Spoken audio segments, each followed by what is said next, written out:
여러분 안녕하세요. 안녕하세요. 뷰티 스케줄의 뷰티나 매니저입니다. 네, 오늘은 이제 이마거상 전문 원장님과 오늘 Q&A 하는 시간을 가져보려고 오늘 원장님과 모셔서 이렇게 인터뷰를 진행하게 되었습니다. 원장님 자기소개 한 번만 부탁드릴게요. 안녕하세요. 성형외과 전문의 이상준 원장입니다.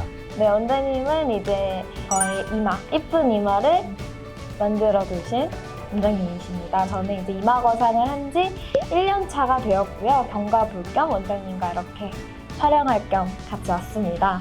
네, 여러분 제가 앞전에 이마거상 1탄에 대해서 이제 좀 많이 생생한 파격적인 후기를 조금 남겼는데요. 그래서인지 이제 시청자분들이 좀 궁금해하시는 부분이 많으셔서 이제 제가 댓글로 좀 많이 보고 좀 많이 궁금해하시는 거를 추려서 오늘 베스트 3를 원장님과 함께 이야기를 해보는 시간을 가져보도록 하겠습니다.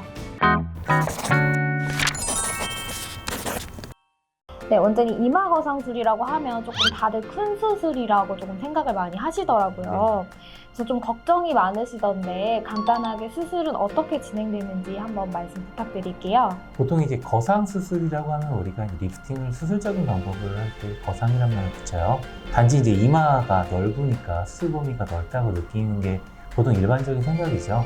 하지만 이제 실제 수술은 눈썹의 위치, 그러니까 눈썹과 이마를 붙잡고 있는 어떤 구조들을 깔끔하게 분리를 하면 우리가 이걸 옮겨줄 수가 있거든요.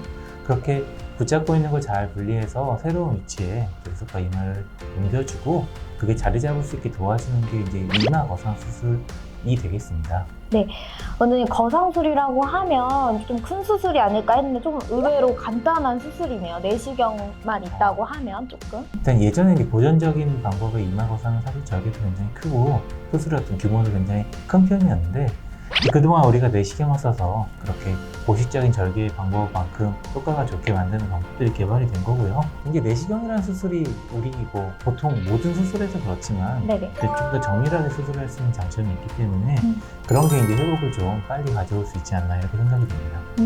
네. 오늘 그럼 수술하는 과정에서 이제 엔도타임이라는 고정 장치를 심게 되잖아요. 그 장치로서 탈모라든지 좀 머리가 빠진다는 말도 있던데 저는 전혀 없었거든요. 네. 탈모가 좀 생기는 경우도 혹시 있을까요? 네. 우리가 이제 고정하는 방법은 사실 엔도타임을 쓰는 게 가장 잘 알려져 있는 방법인 건 맞는데요. 실제로 저도 그렇고 이 수술을 좀 많이 하시는 선생님들이나 원장님들은 고정 방법을 한 가지로 정해놓고 하지는 않으실 거라고 생각을 합니다. 우리가 이제 적절한 방법을 사람마다 찾아서 쓰게 되는데요. 엔도타임이 들어간 자리가 탈모가 된다는 얘기는 보통은 이제 그 고정을 좀 강제로 힘을 실어서 할 경우에 생기는 경우가 있는 것 같아요. 아무래도 모발이라는 게 특히 수술한 부위는 좀 취약해지다 보니까 거기에 강한 힘이 강제로 가해지면 모발에 스트레스를 받게 되거든요. 그렇게 되면 이제 그 부위에 원형 탈모처럼 탈모가 오는 경우도 있습니다. 하지만 본인도 그렇고 엔도타임 쓸 때 가지고 있는 장점이 힘이 분산된다는 거예요. 엔도타임 그 구조상 두피를 고정하는 곳이 여러 개로 분산되기 때문에 오히려 엔도타임이 어떤 고식적으로 핀을 쓰거나 아니면 머리에 직접 고정하는 방식에 비해서는 어떤 모발 하나하나에 가해지는 압력이 적거든요. 그래서 오히려 엔도타임이 모발 그 소실에는 조금 유리한 부분이 있고요. 그게 아니더라도 보통 이제 탈모는 그 자체가 강한 힘이 가해져서 생기는 거지 엔도타임 자체가 탈모를 더 일으킨다? 이건 조금 통설과는 사실 다른 것 같습니다. 네, 원장님 말씀하신 거를 조금 정리해보자면 어떤 원장님이 조금 수술하시는지 어떤 방법으로 수술하는지 조금 전문적인 원장님께 수술 받는 게 가장 좋을 것 같네요. 여기 계시면. 네, 마지막 질문인데요.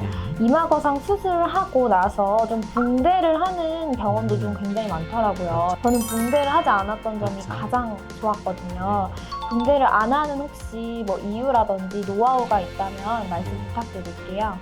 마찬가지로 만들어가는 과정에서 안쪽에서 지혈이 좀 덜 되거나 아니면 당기는 게 좀 억지로 당겨지는 경우는 이런 게 굉장히 필요합니다. 그렇지만 이게 모든 리프팅 수술이 그렇듯이 자연스럽게 자리 잡을 경우에는 그 리프팅하는 힘 자체가 뭔가 지혈이나 안쪽에서 피가 고이는 걸 굉장히 많이 예방을 해줍니다. 게다가 수술을 할 때 특별히 이제 멍을 많이 안 내고 좀 손상을 줄이는 식으로 하는 경우에 피 자체가 적분밖에 안 나오게 되겠죠. 이런 수술의 과정들이 이제 전체적으로 붕대를 감느냐 아니냐를 영향을 주고요. 저도 이제 감는 경우가 있어요. 예를 들어 뭐 자기가 평소 지병이 있어서 아스피린 같은 걸 못 끊는다거나 뭐 체질이 막 출혈이 정말 많으신 그렇죠. 분들. 이건 되게 특수한 경우고 일반적인 경우에는 지금처럼 굳이 붕대를 감지 않아도 무난하게 잘 회복이 되는 걸 이제 경험을 하고 있습니다. 네. 원장님께서 말씀해준 거를 조금 정리해보자면 케이스에 따라 조금 다르시긴 하겠지만 출혈이 많이 심하지 않는 분들은 웬만하면 이제 안 하시고 네. 원장님의 방법에 따라서 이제 붕대를 감고 안 감고의 차이는 조금 있을 수 있다. 네, 그런 답변 감사합니다, 원장님. 네. 이 수술이 뭐 안쪽에서 손상을 많이 주는 수술은 아니거든요. 그래서 출혈이 생길 만한 포인트가 그렇게 많은 수술은 아닙니다. 다만 이 수술하는 과정에서 피가 안 나는 게 중요하겠고요.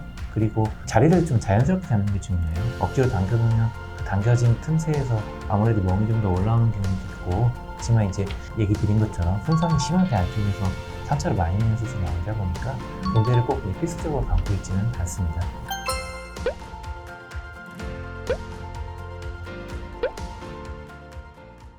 네, 오늘 이렇게 여러분들이 조금 궁금해하시는 20대 이마거상술 Q&A에 대해서 원장님과 이렇게 답변을 가져보는 시간이었습니다. 네. 원장님 감사합니다. 네, 감사합니다.